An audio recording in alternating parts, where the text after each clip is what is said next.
Բարի երեկո։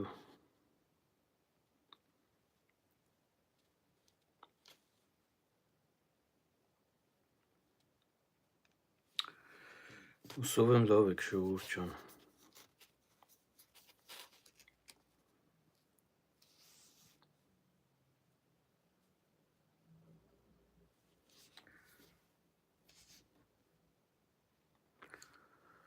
Մի քանի վայրկյան սպասենք ու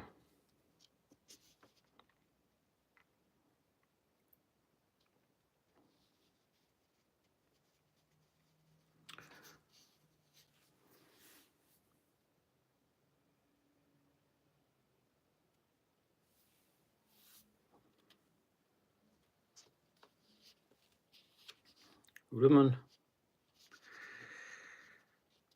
2 տարի առաջ, երբ որ դեռ սոցիալական ցանցերի այսպես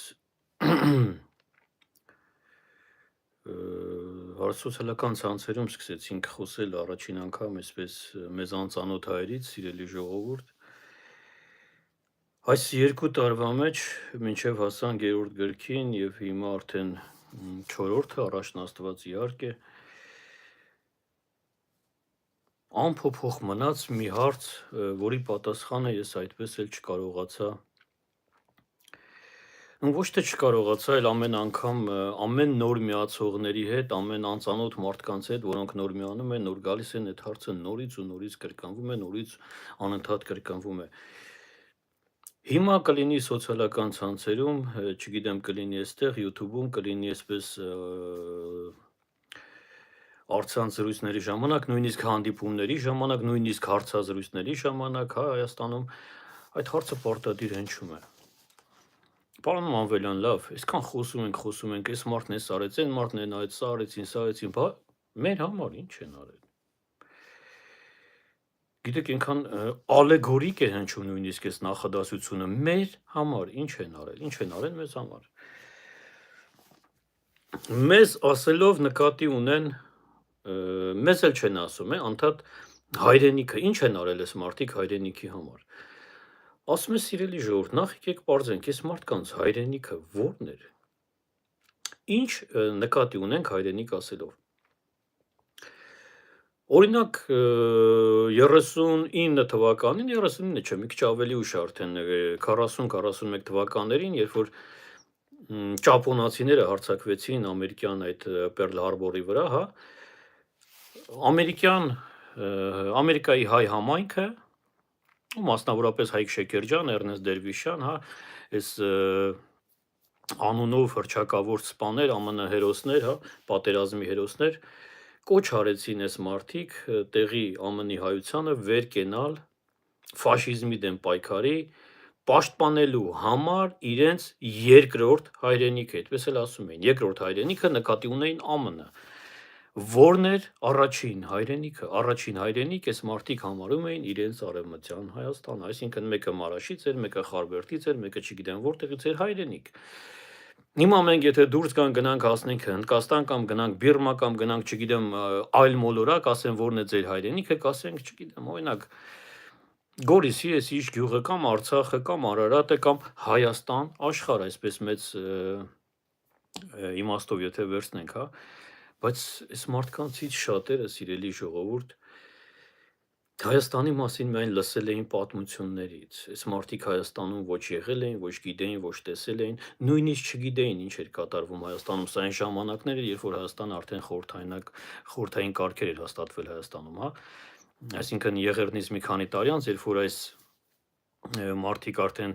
չափահաս դարձան, որը գնաց Ամերիկա, որը գնաց այնտեղ կարևոր չի 15-20 տարեկան, սա նշանակում է արդեն Հայաստանում 35 թիվն էր, պատերազմի նախաշեմին, սա նշանակում էր, որ Հայաստանում արդեն սովետական կարգեր էին, իսկ այս մարդիկ բացարձակ տեղյակ չէին, իմիջիայլոց ԱՄՆ-ի հայ համայնքը նույնիսկ այն ժամանակների համար շատ մեծ օգնություն է ցուցաբերել, կարծեմ նույնիսկ Սասունցի Դավիթ այդ տանկային դիվիզիան է այսպես կազմավորվել Սփյուռքի հանգանակությունների շնորհիվ։ Նրանք մտածում էին, որ սովետական կարգերը կամ սովետական միությունը Հայաստանի Հանրապետության այսպես գլխավոր հովանավորն է եւ սովետական միությունը Մոսկվան հիմնականում բոլշևիկները կամ կոմունիստները, չգիտեմ, պաշտպանում են Հայաստանը, որը նրանք չէին տեսել, որը նրանցից շատերը այդպես էլ չտեսան եւ նրանցից շատերը Հայաստանում այդպես էլ չեղան։ Հիմա տեսեք, փորձենք շատ նուրբ մոտենալ այս հարցին, սիրելի ժողովուրդ, որովհետև հիմա, նույնիսկ հիմա մեր օրերում, մեր մեջ այսպես անդունդը գնալով խորացավ Սփյուռքի եւ Հայաստանի միջև։ Արևմտյան Հայաստանը մեղմ ասած, ներողություն այդ արտահայտության համար այսպես դուրս եկավ մեր քարտեզից, մնաց մեր հիշողությունների մեջ, մեզ մնացին կապող Սփյուռքը եւ Հայաստան աշխարհը։ Հիմա մեր օրերում անընդհատ Սփյուռքում ապրողներին մեկ ներսից են դրսին կպնում, մեկ դրսից են ներսին կպնում, այսպես փոխադարձ, սա տարիների ընթացքում այսպես եկավ, աճեց։ Դրսում ապրողները կարծում են, որ ներսիները պատշաճ այսպես քիչ բան են անում, ներսում ապրողները կարծում են, որ դրսից չեն օգնում, ինչ է կարել դրսում այսպես, սա տարիների ընթացքում ձևավորված, սխալ ձևավորված, վատ ձևավորված, դիտավորյալ ձևավորված քաղաքականության արդյունք էր, որի այսպես հիմնական այսպես հետևողները կառավարություններն են, այսինքն կառավարություններից էր կախված Սփյուռք եւ Հայաստան այդ ամրապնդումը։ Ինչ արեցին կառավարությունները, ընդհանրապես որ Սփյուռքի ֆորմալ նախարարություն էր ստեղծված եւ մեզանից ոչ մեկ հայտնի չի այդպես ինչ էին տալիս, ինչ էին անում։ Հիմա փորձենք շատ նուրբ մոտենալ այս հարցին, սիրելի ժողովուրդ, 45 թվականի հուլիսին 1945 թվականի հուլիսին երկրորդ աշխարհամարտի ավարտից հետո Գերմանիայի Պոցդամում հանդիպեցին այսպես կոչված եռյակը, թեև մեծ եռյակ ընդունված էր կոչել Ռուզվելտին, Ստալինին եւ Չերչիլին, իսկ այդ մեծ եռյակից Պոցդամում պատերազմից հետո մնացել էր միայն Ստալինը, մենք սրա մասին խոսել ենք, խոսքը դրա մասին չէ։ Ինչու էր մնացել միայն Ստալինը, որովհետև Ռուզվելտը հիվանդ էր, մահացավ, Չերչիլը տանուլ տվեց վարչապետի ընտրություններ, այսինքն պատերազմից հետո 45 թվականին Չերչիլը չընտրվեց վարչապետ։ Նոր վարչապետ ընտրվեց Կլեմենտ Էթլին, իսկ ԱՄՆ նախագահ դարձավ փոխնախագահ Ռուզվելտի օրոք Հարի Թրումանը, եւ ուրեմն Պոցդամում Հարի Թրումանը հայտարարեց, այսպես բոլորին իլուր աշխարհի հայտարարեց, որ ԱՄՆ-ում արդեն ատոմային զենք ունեն։ Ստալինը սկզբում շատ հեգնական ընդունեց սա, սիրելի ժողովուրդ, բայց հեգնական ինչ իմաստով, որ Ստալինը եւ ընդհանրապես աշխարհում որևէ մեկը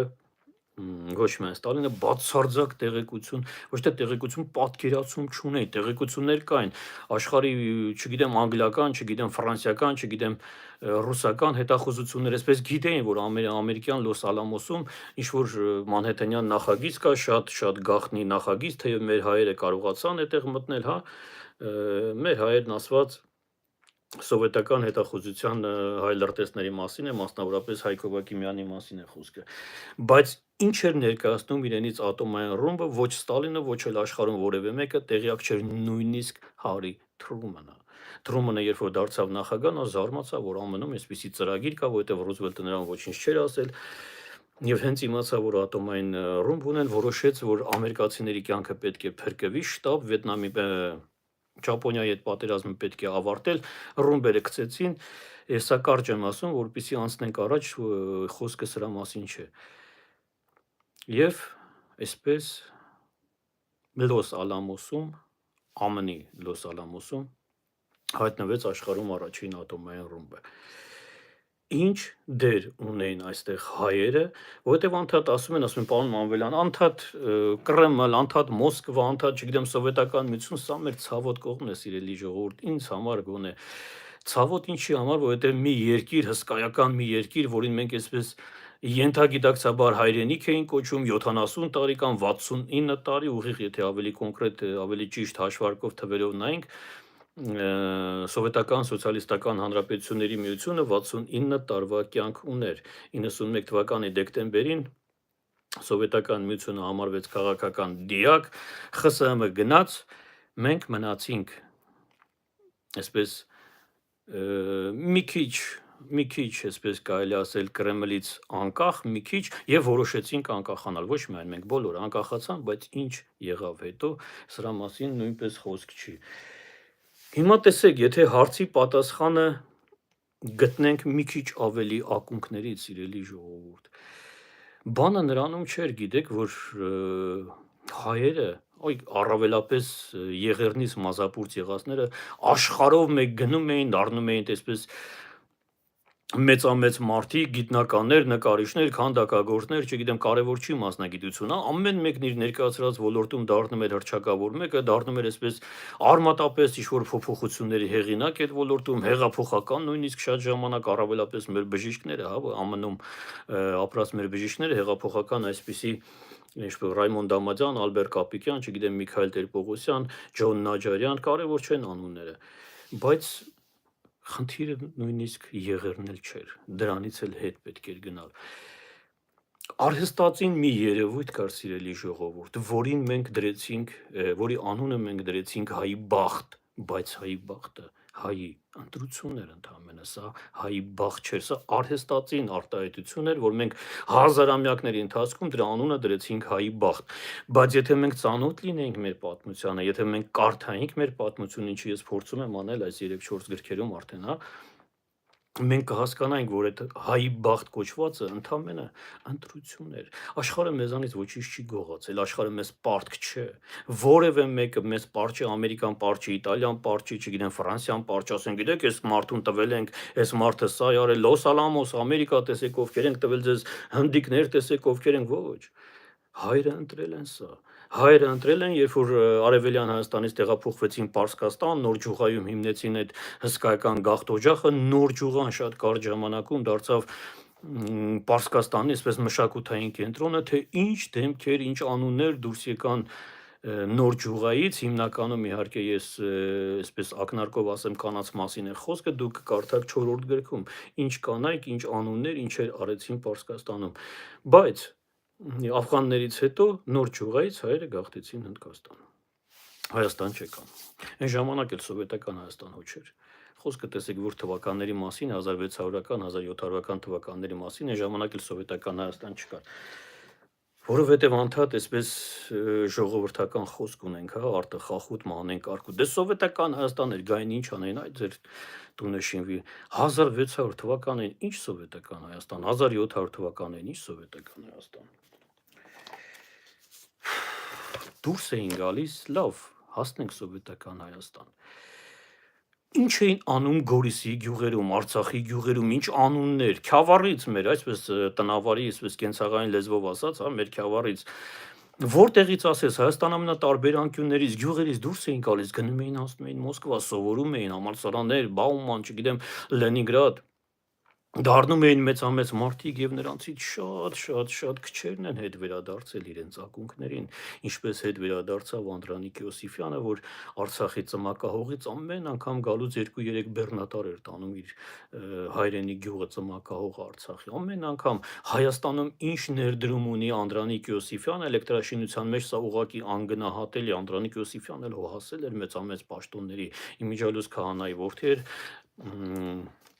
չեկիստներն էլ հորը գնդակահարել էին, բայց մարդը չմոռացավ իր ակունքները, բայց կային մարդիկ, որոնք չվերադարձան, սիրելի ժողովուրդ, սա ընտրություն էր, սա հայի բախտ չէր, սա ընտրություն էր,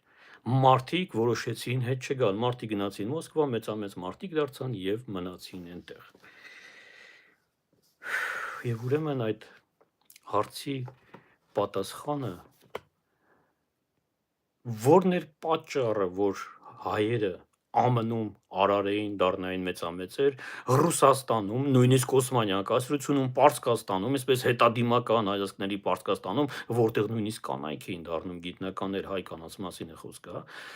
իսկ Հայաստանում ոչինչ չէր ստացվում, Հայաստանը մնում էր անպաշտպան, Հայաստանը մնում էր բզկտված, Հայաստանը մնում էր անընդհատ նույն խաչմերուկում, նույն թշնամիների, այսպես կռվախնձոր, անընդհատ մեկ պարսիկներ քաշում, մեկ թուրքներ քաշում, մեկ ռուսներ քաշում, մեկ վրացիներն էին փորձում, այսպես անընդհատ այսպես այս խաչմերուկում այն ընթացքում, երբ որ Հայաստանից դուրս եկածները գնում դառնում էին մեծամեծեր։ Ես վերջում կգամ այս հարցի պատասխանի, սիրելի ժողովուրդ։ 1943 թվականին Գառնանը Լոս Ալամոսի մանհեթենյան նախագծում հայտնվեց երիտասարդ մի պատանի, երիտասարդ մի գիտնական ներողություն, Հրաչիկ եւ Լյուսիա Գրիգորյանների որդին Արևմտյան Հայաստանի Խարբերդից, տակավին երիտասարդ 22-23 տարեկան էր։ Ընդամենը 1 ամսվա պայմանագիր ուներ Լոս Ալամոսի հետ, այս տղան, Խարբերդում էր ծնվել։ Բայց 1 ամսվա պայմանագրով Լոս Ալամոս մտած Լոս Ալամոսը, ինչպես գիտեք, սիրելի ժողովուրդ, այդ մանհեթենյան նախագիծը իրականացվում էր Լոս Ալամոսի լաբորատորիայում։ 1 ամսվա պայմանագրով Լոս Ալամոս մտած այս գիտնականը երիտասարդ Լոս Ալամոսում մնաց ուղիղ 70 տարի։ 70 տարի, դառնալով Լոս Ալամոսի լեգենդներից մեկը։ Ուրեմն ատոմային ծրագրի ավարտից հետո, երբ որ ատոմային ռումբը արդեն պատրաստ էր, այս գիտնականին, ինչպես ասացի, Հրաչիկ եւ Լյուսիա Գրիգորյանների որդուն Ներսեսին, դոկտոր Քրիկ, ինչպես ամերիկացիներն են ասում, հրավիրեցին NASA-ում աշխատանքի, NASA-ից հետո հրավիրեցին Պենտագոն։ 72 թվականին, սիրելի ժողովուրդ, դոկտոր Ներսես Քրիկ արդեն 50-ամյա գիտնականը վերադարձավ Լոս Ալամոս եւ դարձավ հետախուզական բաժնի ղեկավարը Լոս Ալամոսի, մինչ այժմ աշխարհի երեսին երբևէ այսպես գործած, ասում են, ես չեմ կարող այսպես պնդել, բայց ասում են, որ մանհեթենյան նախագիծը ամենագաղտնի նախագիծն է եղել, դրանից ավել չգիտեմ ինչն է գաղտնի եղել, բայց ամեն դեպքում սովետական հետախուզությունը իդեմս Հայկ Հովհակիմյանի կարողացավ մտնել այդտեղ։ 50-ամյա պրոֆեսորը գլխավորեց Լոս Ալամոսի հետախուզական բաժինը։ Ես որպեսզի հասկանալի լինի, սիրելի ժողովուրդ, չեմ ուզում անգիր արած բառեր ասել, ես մեկ ու մեջ հիմա կկարդամ այս մարդկանց մասին, շատ կարճ կկարդամ այս մարդկանց մասին։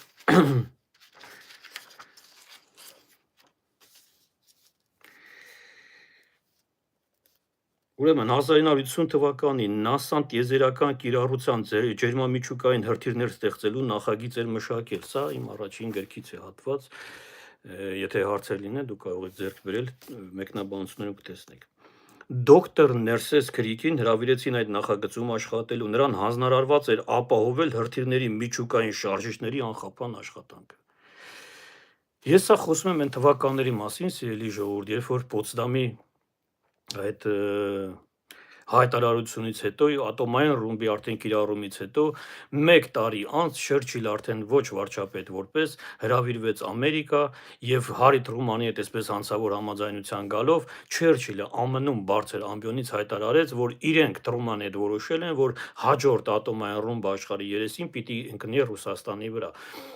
Սա 46 թվականն էր, 46 թվականը ընդունված է համարել սառը պատերազմի սկիզբը Ռուսաստանի, ԽՍՀՄ-ի եւ ԱՄՆ-ի միջև, սառը պատերազմ, որը գնաց հասավ մինչև Գորբաչովի թիվը, բայց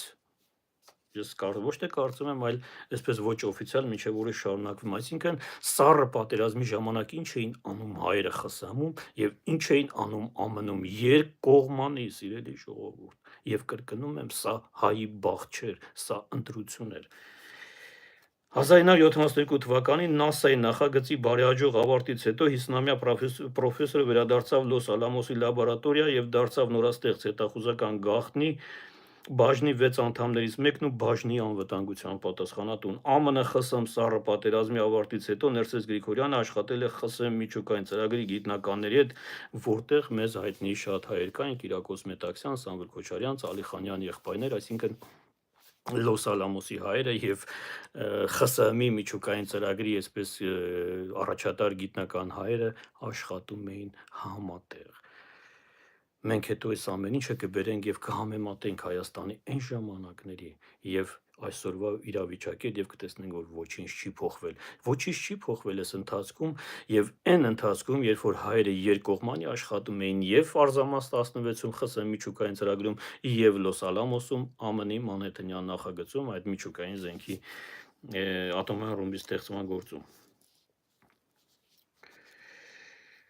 Իր հարցազրույցներից մեկի ժամանակ դոկտոր Քրիքն այսպես է ասում. ես ուզում եմ ընդամենը կարդալ, սիրելի ժողովուրդ։ Այսօր իմ տարիների պատկառելի օրերից, երբ նայում եմ հետ, մտածում եմ, քանի անգամ պիտի մեռած լինեի, արդեն ես մարդ հիշում էր հայրենիքը։ Խարբերտ։ Ծնողներս ինչպես կարողացան ինձ 4 տարի թաքցնել թփերի տակ, քարանձավներում, նրանք լինելով կիսամերկ եւ սովամահ կարողացան փրկել ինձ։ Հալեպում ծնված կրտսեր եղբորս փրկեցին։ Հալեպում էր ծնվել կրտսեր եղբայրը։ Իմ ծնողների ողջ տեսածն այս կյանքում մահեր ու սարսափ, ցուրտ ու սով, տառապանք ու զրկանք։ Ցուրտ ու սով, տառապանք ու զրկանք, բայց այս մարդը աշխատում էր ատոմային ռումբի ստեղծման ծրագրով, որը 200,000 մարդու կյանք էր խլելու 1-2-3 օրվա մեջ, այսինքն մի քանի օրվա տարբերությամբ ամերիկացիները ռմբահարեցին Հիրոսիման եւ Նագասակին։ Ըստ երևույթին այս մարդիկ էլ այսպես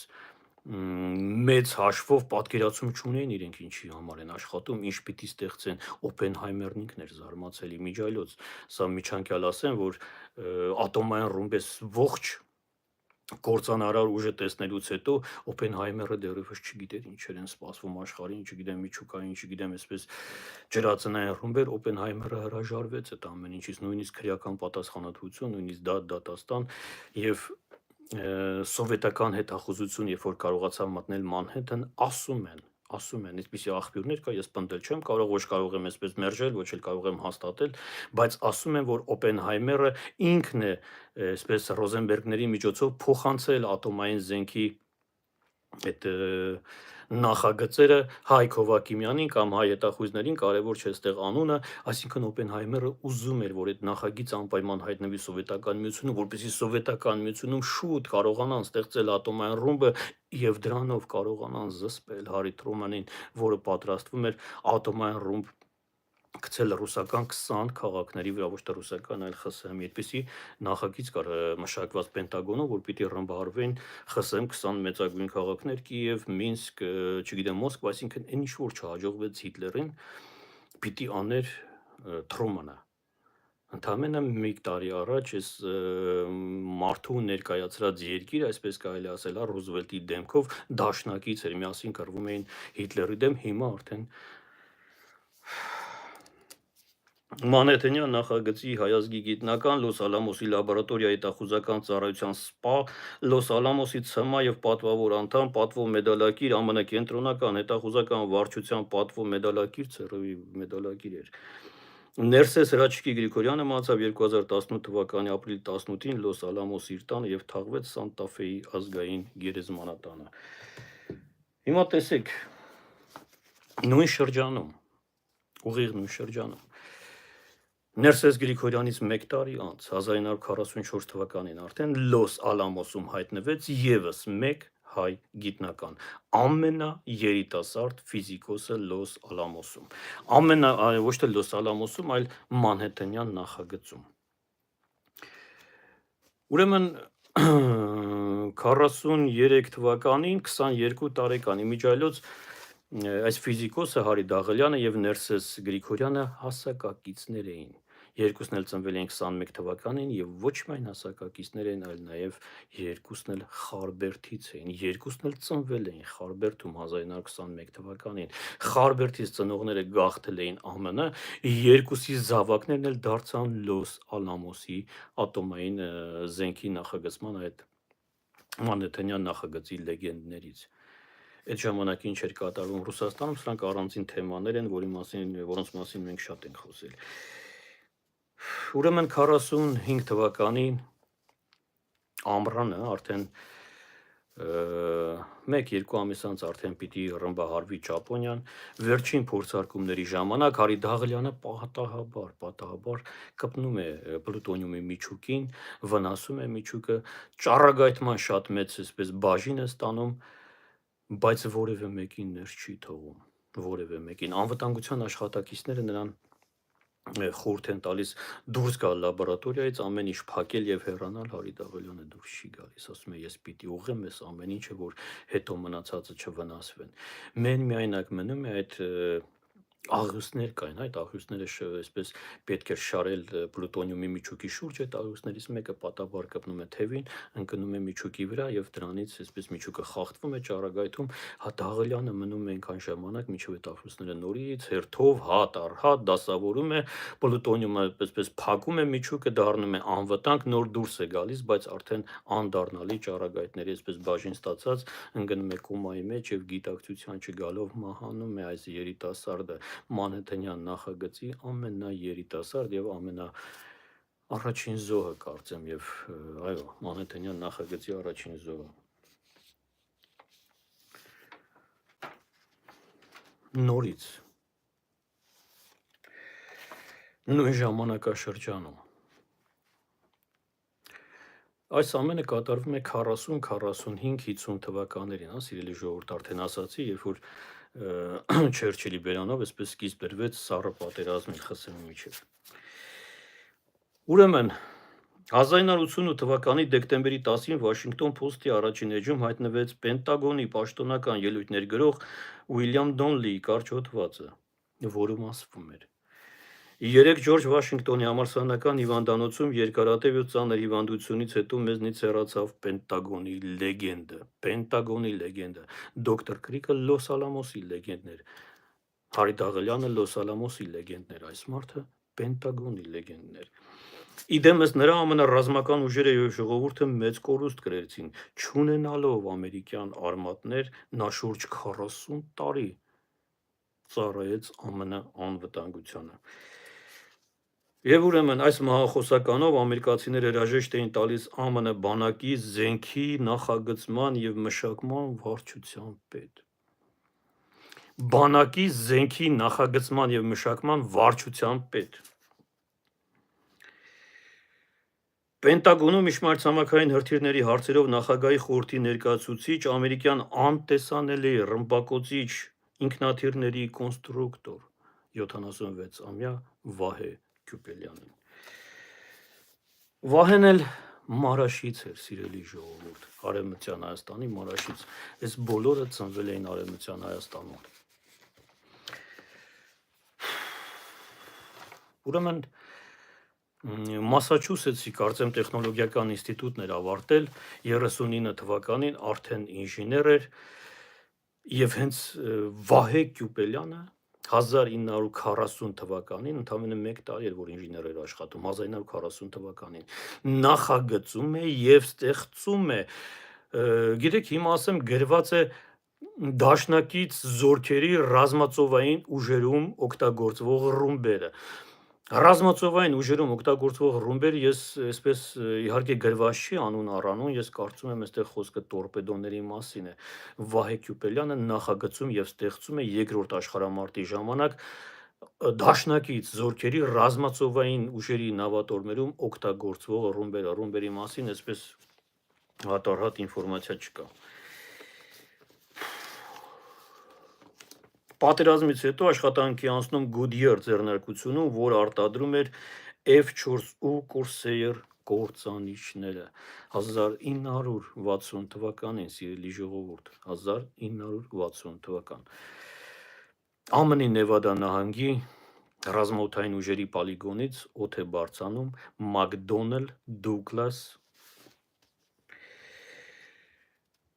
McDonnell Douglas F4 Phantom 2 ռմբակոծիչը։ Սա ԱՄՆ-ի ռազմաօդային ուժերում առաջին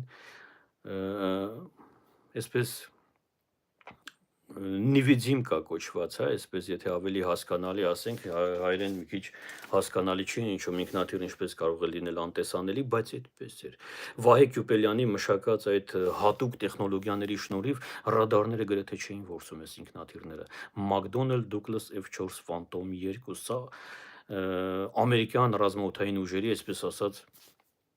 պարծանքներ են թվականներին, ինչին սովետական միությունը դեռևս չէր հասել իդեմս Ալիխանյանի։ Դեռ չէին հասել, անտեսանելի նկատի ունեմ։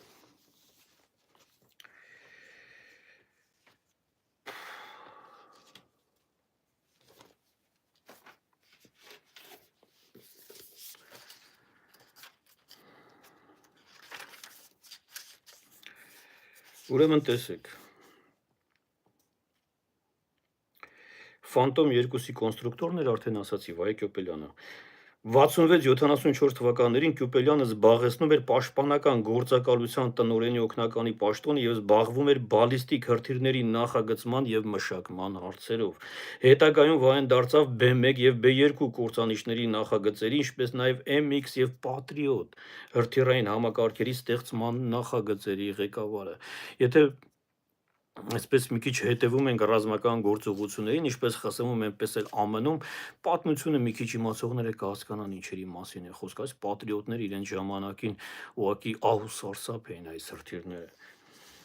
Հանճարեղ հայորդին Պենտագոնում աշխատեց 38 տարի եւ դարձավ բալիստիկ հրթիռների գծով տնօրենի օգնական, բալիստիկ հրթիռների պաշտպանության ծրագրի հրթիռային գծով տնօրենի օգնական, իսկ մինչեւ թոշակի անցնելը ԱՄՆ միջուկային ուժերի պաշտպանության փոխքարտուղարի օգնական, պատկերացնում եք ինչ պաշտոնի մասն է խոսքը։ Պենտագոնը նրան պարգևատրեց ԱՄՆ օդագնացության եւ տիեզերագնացության ինստիտուտի մեդալով, Կյոպելյանը մահացավ քաղցկեղից 88 թվականի դեկտեմբերի 9-ին։ Սրանք քիչ անուններ են, սիրելի ժողովուրդ, ընդամենը մի քանի անուններ են, նրանք շատ են։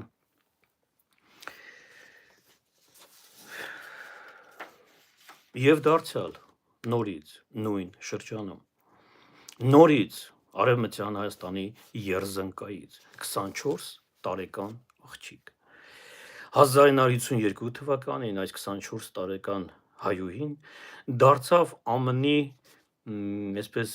գիտության պատմության մեջ առաջին կին գիտնականը, որին գիտական աստիճան շնորհվեց մեքենաշինության ոլորտում, այսինքն մեքենաշինության ոլորտում կին գիտնական գոյություն չուներ։ 52 թվականին այս կինը դարձավ առաջին կին գիտնականը մեքենաշինության ոլորտում։ Արամ եւ Զարուհի Կազանջյանների դուստր է 24-ամյա Աննա Կազանջյանը։ Որպեսզի հասկանալի լինի ինչի մասին է խոսքը, սիրելի ժողովուրդ։ Ես չեմ կարողանում պատկերացնել ինչ պոտենցիալի մասին է խոսքը, ինչեր են արել այս մարդիկ։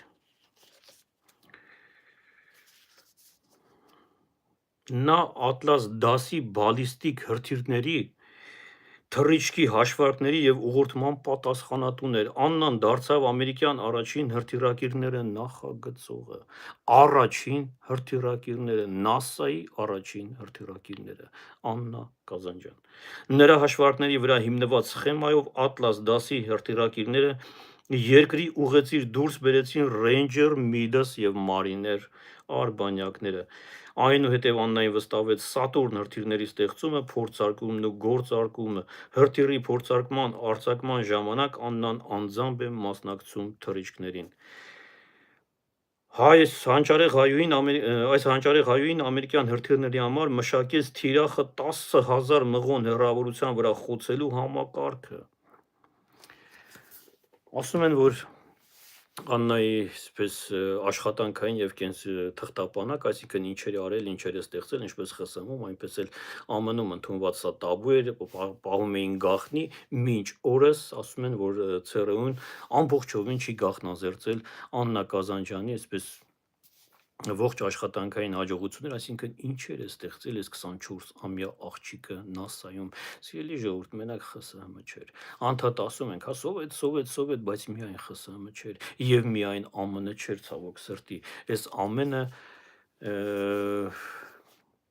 համաշխարհային կարելի ասել բնույթ ուներ, այս ամենը նույնը կատարվում էր Հնդկաստանում, նույնը կատարվում էր Ճապոնիայում, նույնը կատարվում էր Բիրմայում, դուք կզարմանաք, եթե ոչ թե եթե, երբ որ լսեք, մի օր ես առանձին հաղորդում կանեմ դրա մասին, ինչեր են արել հայերը Բիրմայում։ Մենք Բիրմայի տեղն էլ հազիվ գիտենք, սիրելի ժողովուրդ, ինչեր են արել, ինչ հաջողություններ, ինչ փողեր, ինչ միլիոնատերեր, ինչ շինություններ, չգիտեմ։ Եվս մեկ Աննայի մասին ձեզ պատմեմ, սիրելի ժողովուրդ։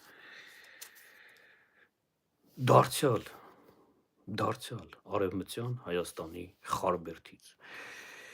Խարբերդը ես չգիտեմ ինչ դեմքեր է տվել, եւ ոչ միայն Խարբերդը, սիրելի ժողովուրդ, ոչ միայն Խարբերդը։ Այստեղ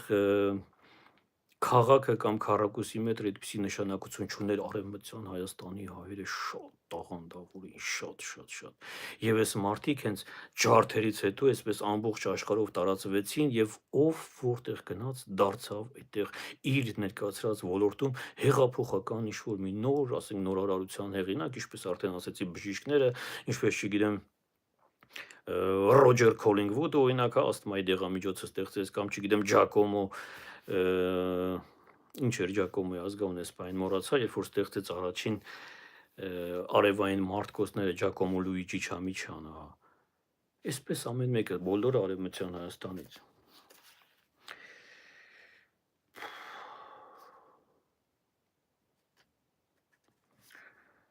Այս երկրորդ աննան սիրելի ժողովուրդ մինչ օրս համարվում է ԱՄՆ-ում միակ կին սպան։ Մինչ օրս։ Այսինքն առաջին կին սպան։ Երկրորդ աշխարհամարտի կենսագրական չեմ ասի ոչինչ։ Երկրորդ աշխարհամարտի սկսվելուց կարճ ժամանակ անց Աննան ծառայության անցավ ԱՄՆ ռազմածովային ուժերի նավատորմում, նավի վրա կնոջ ներկայությունն այն ժամանակ նավաստիների միջավայրում ընդունված էր վատնշան համարել։ Աննայի ներկայությունը նույնպես բացառություն չէր նավի վրա եւ նրան բունտով ընդունեցին այն ժամանակ այսպես բունտ արեցին, թե կինն ինչ գործ ունի նավի վրա, ինչու եք վերել այսպես նավաստիները այն ժամանակ բունտ էին անում, սա դեռ հին ժամանակներից եկող այսպես ավանդույթ էր, հա։ Անհրաժեշտ վերապատրաստում անցնելուց հետո Աննան վարչական կարևոր պաշտոնի նշանակվեց Իլինոյսում Պերլ Հարբորի ողբերգությունից հետո նավաստիների եւ ռազմածովային ուժերի երամկազմի համակրանքը վաստակած եւ պատերազմական գրեթե բոլոր թեժկետերով անցած Աննա Տեր Վարդանյանին 1946 թվականին շնորհեցին Ե7 նավատորմի սպան, անկեղծ ասած ես ինքան էլ չեմ հասկանում այս Ե7, Ե6, ես չգիտեմ ինչ, սա գուցե առանձին պետք է նայել, ասենք, բայց հասկանալի է, որ նավատորմում սա բավականին լուրջ այսպես կոչում էր։ Շնորհեցին Ե7 նավատորմի սպա, սովորական սպա կոչումը, եւ Աննան դարձավ ԱՄՆ ռազմածովային ուժերի նավատորմում առաջին կին սպան։ 47 թվականին նա ծառայության անցավ Սան Ֆրանցիսկոյի ռազմական նավահանգստում, 56-ին նավատորմի սպան տեղափոխվեց Նյու Ջերսի, որտեղ 1 տարի ծառայեց պարաշուտիստների եւ այրոգրաֆների դպրոցում եւ ստացավ Ե8, Ե7-ից հետո ստացավ Ե8 նավատորմի ավագ կոչումը։ 59 թվականին Ռոդ Այլենդի Նյուփորթ քաղաքի ռազմածովային քոլեջում խիզախայում շնորհվեց Ե9 նավատորմի գերագույն գլխավոր ավագ կոչումը։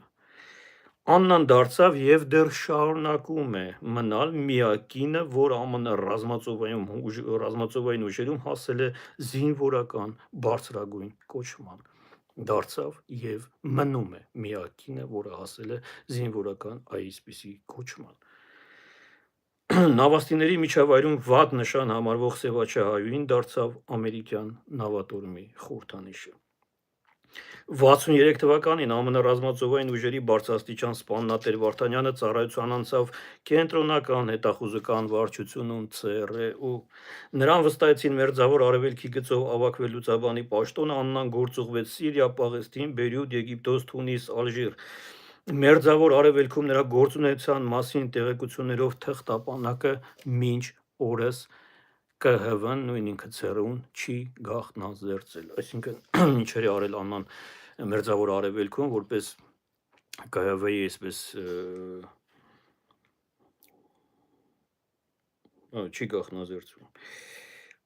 Արդեն թոշակի անցնելուց հետո տրված մի հարցազրույցում նա խոստովանում է. այո, ես հայ եմ, բայց երբեք չեմ եղել իմ հայրենիքում, ինչի մասին խոսում էինք ամենասկզբում։ Հուսով եմ, որ կարողանամ իրագործել ծնողներիս երազանքը ու այցելել Հայաստան, բայց Աննա Տեր Վարդանյանը մահացավ 2011 թվականի օգոստոսի 4-ին, այդպես էլ չլինելով հայրենիքում։ Նրան զինվորական բոլոր պատիվներով հողարկավորեցին Արլինգտոնի գերեզմանատանը։ Հիմա նորից հետ գնանք ամենասկզբին, սիրելի ժողովուրդ։ Ոչ ոք մեզնից ոչինչ չէր գողացել, սիրելի հայեր, չի կարելի աշխարհի երեսին տալ անուններ։ Անուններ բոլոր ազգերը կարող են, այսպես, եթե հանկարծ ուզենան աշխարհի երեսին անուններ տալ, կսկսեն ֆրանսիացիներ, անգլիացիներ, հնդիկներ, գիտեք ինչ անուններ կարող են տալ աշխարհի երեսին հնդիկները, որոնց Հայաստանում այսօր այսպես մեղմ ասած, կարելի ասել նույնիսկ ծաղրանքով են վերաբերում այդ մարդկանց, հա։ Ինչ անուններ են տվել հնդիկները, պարսիկները, հազարամյակների հզոր մշակույթ ունեցող հնագույն ազգերից մեկը, պարսիկները։ Չի կարելի անուններ տալ, ոչ մեկի չի գողացել, ոչ մեկի ոչինչ պարտք չէ, սիրելի ժողովուրդ, հայերը ընտրեցին լինել ուրիշ օտար քաղաքակրթությունների հիմնասյուներ ուղիղ այն ժամանակ, երբ որ իրենց տուն, իրենց հայրենիք, իրենց կարիքը ուներ, բայց նրանցից շատերը չվերադարձան։ Այս մեդալը ունի երկու երես։ Միևնույն ժամանակ չի կարելի ոչ մի կերպ, ոչ մի բարոյական իրավունքով ինչ որ անուն դնել այս մարդկանց, որոնք եղեռնից մազափուրց եղած հասել էին ԱՄՆ եւ ԱՄՆ նրանց տուն տեղ էր տվել։ Այսպես էր ասում Էրնեստ Դերվիշյանը, երբ որ կոչ էր անում ամերիկահայերին վեր կենալ իրենց երկրորդ հայրենիքը պաշտպանելու, ասում էր ես ոչինչ չունեի։ Ես ոչինչ չունեի, իմ ծնողները ոչինչ չունեին, երբ որ եկան ԱՄՆ։ Իմ ծնողներն այստեղ տուն ունեցան, այստեղ աշխատանք ունեցան, ամերիկացիները մեզ թեև ամերիկացի ազգն էլ այդպիսի ազգ էլ գոյություն չունի, հա, մեքսիկացի, իռլանդացի, չգիտեմ, մեկը այնտեղից, կարևոր չի, բայց այդ հասարակությունը, որը հավաքվել էր այդ պետության մեջ, որը դարձավ հզորագույն պետություններից մեկը,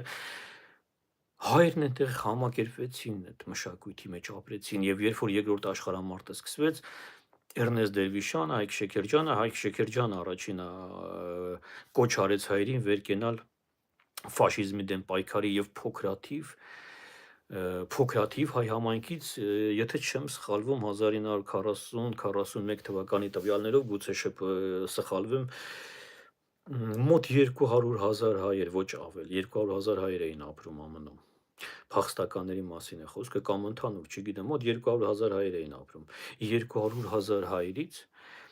եթե որոշենք, ասենք ամեն ընտանիքին գոնե 4-5 մարդ բաժանենք ընտանիքների, ընտանիքներում կան երեխաներ, ընտանիքներում կան ծերեր, գուցե հաշմանդամներ կան, գուցե հիվանդներ կան, այսպես եթե հաշվի առնենք այս ամեն ինչը 200,000-ից 25,000 մասնակից են տվել պատերազմին։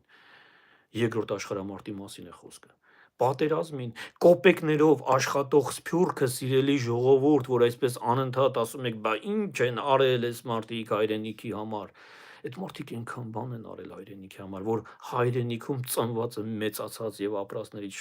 շատերը չեն կարողացել գոնե մի մազը, մի կտորը, մի տոկոս անել դրա համար։ Այո, եղել են եւ չանողները, եղել են եւ չվերադարձողները, հայրենիքից, Հայաստանից վեր են կացել, գնացել են Մոսկվա, չեն վերադարձել, մոռացել են, որ իրենք Գորիսից են, մոռացել են, որ իրենք Արցախից են, ինչպես Պողոսովները, հա, երբ որ Սուերի գործարանի այսպես գործադիր գլխավոր տնօրենի պաշտոն էր ստանում, Իոսիֆ Հակոբյանները, մարդիկ մոռացել էին, որ իրենք Հայաստանից են, մարդիկ անում են ՌԴ, այն ժամանակ արդեն սովետական միություն չկար, իսկ մարդիկ էլ 40-41 թվականներին եղեռնից նոր մազապուրտ եղած կոպեկներով աշխատող հայեր կային, որոնց երեխաներ այն ժամանակ կոշիկներ էին փայլեցնում։ Այդ կոշիկներ փայլացնող երեխաները կոպեկ հավաքել են, ուղարկել են Սփյուռքի հանգանակության հետ սովետական Հայաստանին օգնություն կազմավորել են Սասունցի Դավիթ տանկային դիվիզիան։ Ինչ պիտի անեին այս մարդիկ առավել ինչ պիտի անեին, ես չգիտեմ, Ներսես Գրիգորյան, Ներսես Քրիկ ինչ պիտի աներ։ Ինչ պիտի աներ, սիրելի ժողովուրդ, այս մարդը Լոս Ալամոսի լեգենդներ, ասենք ինչ պիտի աներ, մի հատ ատոմային ռումբ էլ այսպես ձեռի հետ այսպես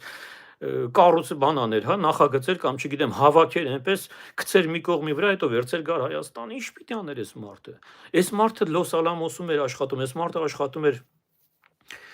Ես չգիտեմ ինչ վերահսկողության տակ, այս մարդկանց անունները մեզ հայտնի են դարձել արդեն ասացի, ինչպես ԽՍՀՄ-ում, նույն էլ ԱՄՆ-ում, ցանկացած երկրում, Ֆրանսիայում էլ էր այդպես, Անգլիայում էլ էր այդպես, կարևոր չի, առավել եւս առաջին աշխարհամարտից հետո, երբ որ պատերազմական նոր վտանգ կար արդեն, հա, երբ որ առավել եւս, երբ որ Հիտլերն արդեն նացիստները երբ որ եկան իշխանության, հետախուզություններ սկսեցին աշխատել, բոլորը գիտեին որտեղ ինչ է աշխատում, անգլիացին գիտեր Ռուսաստանում ինչ կա, ռուսները գիտեին Ամերիկայում ինչ կա, բայց այս ամենը գաղտնագրվում էր։ Այնպես չի, որ մենակ սովետական միությունում, մեր սովետական միությունում փակել էին Բերյան ոչինչ չէր թողում։ Բերյայի պես 120 Բերյա էլ ԱՄՆ-ում կար կամ չգիտեմ այնտեղ կար, բոլորին էին փակում։ Այսինքն, եթե պետական անվտանգության, ասենք, ինչ-որ հարց կա, իհարկե սա պետք է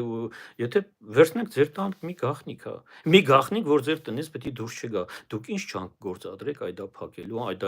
կոծկելու համար կամ հնարավորինս թույլ չտալու, որ տնից դուրս գա այդ գաղտնիքը։ Պետությունների համար սա նորմալ էր, սիրելի ժողովուրդ։ Սովետական միությունը իր կաշառակեր, իր մարդակեր, ասենք, այդ բնույթով հանդերձ ոչ մի բանով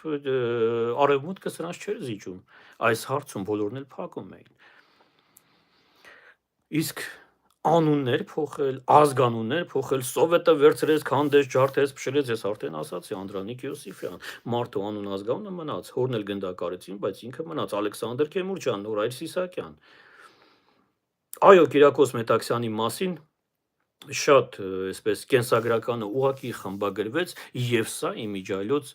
արդեն Ստալինից եւ Բերիայից հետո սա հիմնականում Խրուշովի ձեռքի գործն էր արդեն, որովհետեւ Խրուշովը չէր սիրում Մետաքսյանին, որովհետեւ Մետաքսյան անդադ հակառակում էր, ասում էր, ես քո այդ ցար բոմբա կոչվածի հետ ոչ մի ընդհանուր ոչինչ չունեմ, Խրուշովը ցար բոմբա էր ուզում, ատոմային ռումբը քիչ էր, մենք պիտի այսպես միջուկային գերտերություն դառնանք, հա, որոշեցին ինչ-որ Կիրակոս Մետաքսյանը հրաժարվեց, Կուրչատովն էլ իմիջիայլոց հրաժարվեց այդ նախագծից, ինչպես Օպենհայմերը Ամերիկայում հրաժարվեց այդ նախագծից։ Աշխարհի այս հիմնական ուղեղները, կոնկրետ ասենք Օպենհայմերը կամ չգիտեմ Մետաքսյանը կամ չգիտեմ Կուրչատովը, հա, հասկացան, որ ատոմային ռումբը եթե իսպիսին է, բա ինչ կլինի նեյտրոնային, ջրածնային, չգիտեմ ինչ, մարդիկ հրաժարվեցին, բայց միևնույն է Խրուշովը արեց։ Այսինքն Մետաքսյան Կիրակոսի հետ Կիրիլ Շոլկին որպես ինչ որ կապված է, Բերիայից սկսեց, եկավ եւ Խրուշովը ավելի եւ ավելի հենց Խրուշովը նրա ձեռքից առավ բոլոր մեդալները, երբ որ Կիրակոսը մահացավ, չեկիստները մտնում են նրա տուն եւ բռնագրավում են բոլոր մեդալները սովետական միության սոցիալիստական աշխատանքի եռակի հերոսեր են ժամանակ դա շատ հազվադեպ բան էր սոցիալիստական աշխատանքի եռակի հերոս ես չգիտեմ դու պիտի ինչ արած լիներ կային այդպեսին Կուրչատովն էլ էր այդպեսին Կարծեմ ինքը Խրուշովն էլ էր ինքն իրեն պարգևատրել վստահ չեմ բայց կարծեմ Խրուշովն էլ էր այդպես սոցիալիստական աշխատանքի բայց Խրուշովի արածն ու Մետաքսյանն ու այսինքն մարդուն մեղադրելուց առաջ սիրելի ժողովուրդ ինչ էր արել հայրենիքի համար որևէ մեկը 2 տարվա մեջ որևէ մեկը նույն հարցը այլ կերպ չձևակերպեց ինչ էր արել հայրենիքը այս մարդկանց համար Ինչ էր արել հայրենիքը Երվանդ Քոչարի համար Ինչ էր արել հայրենիքը Մերգելյանի համար Ալիխանյանի համար ինչ էր արել Պիտի հարցնենք չէ սիրելի ժողովուրդ Անունը դրեցին սովետական կարգեր, բայց ես արդեն ասացի 1600 թվականների մասին, 1700 թվականների մասին Շահաբասից հետո մի հատ արևելյան, մի հատ Պարսկաստան, մի հատ Նոր Ջուղա, մի հատ էլ Նոր Ջուղայից դուրս եկան արևելյան Հայաստանից Նոր Ջուղա եկածները, որոնց հանել էին արևելյան Հայաստանից։ Այսինքն, երբ որ Նոր Ջուղայում այդ մարտի գաղութը կազմեցին, այնտեղ կային մարդիկ, որոնք եկել էին արևելյան Հայաստանից։ Երբ որ երեկոները նստում էին, խոսում էին տատեր, պապեր, ծնողներ, պատմում էին իրենց հայրենիքի մասին արևելյան Հայաստան, Արցախ, չգիտեմ, Գորիս, չգիտեմ, այսպես, բայց երբ որ աղվանները մտան Նոր Ջուղա, արևելյան Հայաստանից Նոր Ջուղա եկածները հետ չգնացին արևելյան Հայաստան։ Գնացին Հնդկաստան, գնացին Բիրմա, գնացին Սինգապուր, գնացին Հոնկոնգ։ Մեր Խաչիկ Աստվածատրյան, Պոլ Չաթերը, հա, Արմյանսկի, Կարոլ Գանկոնգա։ Չգնացին մարդիկ։ Հնդկաստանում կռվեցին, Բիրմայում կռվեցին, ինչպես ժամանակին Գորգին խանը։ Այս հարցը շատ նուրբ է սիրելի ժողովուրդ եւ պատերազմների ժամանակ, առավելապես Արցախյան այս պատերազմների ժամանակ, երբ որ դրսից մեր տղաները գալիս էին պատերազմին մասնակցելու, ինչու ձեզանից մեկը չէր ասում, ինչ ես արել դու հայրենիքի համար։ Ինչու ես եկել Հայաստան։ Դրսում ապրողները չի կարել այդ անդունդը օրի փորել սիրելի ժողովուրդ դրսում ապրողները կարողացել են մի ողջ ժողովրդի պատմամշակութային այսպես վավերագրությունը պահել այլ ժողովուրդների մեջ, պահել են սա Հնդկաստանում, պահել են սա Պարսկաստանում, նույնիսկ Օսմանյան կայսրությունում Եղեռնից հետո ես կարծեմ անցյալ անգամ ասեցի, չգիտեմ ովքեր են լսել, որ Եղեռնից հետո հայ կանայք մնացին, չփախան, չգնացին, կարող էին գնալ, բայց չգնացին, մնացին, որ որբերին տիրություն անեին։ Եվ որբերին տիրություն անելու ժամանակ նորից վերականգնեցին մանկապարտեզները, նորից վերականգնեցին դպրոցները, լեզուն վերականգնվեց, մշակույթը, ավանդույթները։ Դուք պատկերացնում եք, եթե բոլորը թողել էին գնացել են այդ որբերի վիճակը, ես չգիտեմ ինչ էր լինելու, հիմա այնտեղ բոլոր հայերը, ովքեր դուրս չէին եկել այնտեղից, մահմեդականացվելու էին, ինչպես ժամանակին դա արվել է դեռևս Օսմանի ժամանակներում, հա, երբ որ բռնի մահմեդականացվում էին ու դառնում յենիչերներ։ Այնպես որ սա շատ նուրբ հարց է, սիրելի ժողովուրդ, ինչ էր արել հայրենիքի համար հարցը ուղիղ ձևակերպումով էսպես կարելի հակադարձել, իսկ ինչ էր արել հայրենիքը։ Հայրենիքը գլոբալ մեծ իմաստով, սիրելի ժողովուրդ, որևէ բան, որևէ մեկին էսպես պարտական չէ, հակառակը։ Մենք պիտի անենք, մենք պիտի կարողանանք։ Հայրենիք ասելով ես նկատի ունեմ այն հասարակություն, այն մարդիկ, այն ժողովուրդը, որ ապրում էին այդ հայրենիքում, բայց ներսից դուրս էին անում, դրսից ներս էին անում։ Ինչպես արեցին Քոչարին, ինչպես արեցին Մերգելյանին, Ալիխանյանների հետ։ Անունը դրեցին սովետական կարգեր, սակայն 91 թվականին անկախության հռչակագրից հետո ոչինչ չփոխվեց եւ ուրեմն սիրելի ժողովուրդ ցավոք սրտի նորից պիտի ասեմ արտը խախուտ մահանեն կարկուտ բոլոր ժամանակներում սա եղել է այսպես հայերը ընտրել են իրենց ճակատագիրը եւ արհեստացին այդ երևույթը ժամանակների ընթացքում չգիտակցելով որ իրենք են ընտրում այս ճանապարհները ճանապարհներին անդադ փորձանքների մեջ ընկնելով անդադ ջարդեր, անդադ կռիվներ, պատերազմներ, վերջում դրա անունը դրեցին հայի բախտ, բայց սա հայի բախտ չէր, սա հայի ընտրություն էր, մինչև այսօր սա մնում է հայի ընտրություն։ Ես ինչ որ անում եմ, սիրելի ժողովուրդ, սա բախտից չի, սա ընտրությունից է։ Ես խոսում եմ ընտրությունից, ես չեմ խոսում բախտից։ Այսինքն դու երբ որ դուրս ես գալիս տնից, երբ որ աչ ու ձախ ես նայում, դու որոշում ես կայացնում, աչ գնաս թե ձախ գնաս, ուղիղ գնաս թե մնաս տանը։ Սա որոշում է, սա բախտ չէ, սիրելի ժողովուրդ։ Դու դուրս ես գալիս, գնում ես որևէ ճանապարհով եւ այդ ճանապարհը դու ընտրում ես։ Քո ընտրած ճանապարհի անունը բախտ չի, քո ընտրած ճանապարհը քո ընտրությունն է, սիրելի հայր։ Կարծում եմ մինչև տարվա վերջ դեռ ամենա մի շաբաթ ունենք, նորից կհանդիպենք, սիրելի ժողովուրդ, խառը օրերին ձեր ժամանակը տրամադրելու համար շնորհակալ եմ։ Բաժանորդագրվեք, մեկնաբանեք, ասեք, խոսեք, հարցրեք, զրուցենք, գրքերի համար մեկնաբանություններում կտեսնեք, ինչպես ձեռք բերել եւ մի խնդրանք ունեմ ընդամենը եւ խնդրանքս ուղղված է Աստծուն։ Ընդամենը ավելանանք ու չպակասենք, հերիք եղավ պակասենք, առանց էնել քիչ ենք եւ բացի ֆիզիկականը նաեւ հոգեվոր ու այսպես բարոյապես օր-օրի պակասում ենք, սիրելի ժողովուրդ, անդունդը մի փորեք, պետք չի անդունդ փորել։ Դրսում հայեր կան, ես ձեզ վստահաբար եմ ասում, այն ինչին դուք դուրս եք ասում, հա, դուրս, այսինքն Հայաստանի սահմաններից դուրս հայեր կան, որոնք ես չգիտեմ 7 դիվիզիայի գործ են անում պատերազմի, ինչը դիվիզիան կաներ պատերազմում, այդ մարդիկ անում են օտար մշակույթների մեջ պահելով այն, ինչի մասին վաղը մյուս օր հնդիկը կամ արաբը կամ ամերիկացին կամ անգլացին պիտի խոսեն որպես հայոց մշակույթ, սա պետք է հաշվի առնել։ Այսքանը ժողովուրդ ջան, շնորհակալ եմ, որ միացաք, լավ մնացեք, ստեսություն, կհանդիպենք։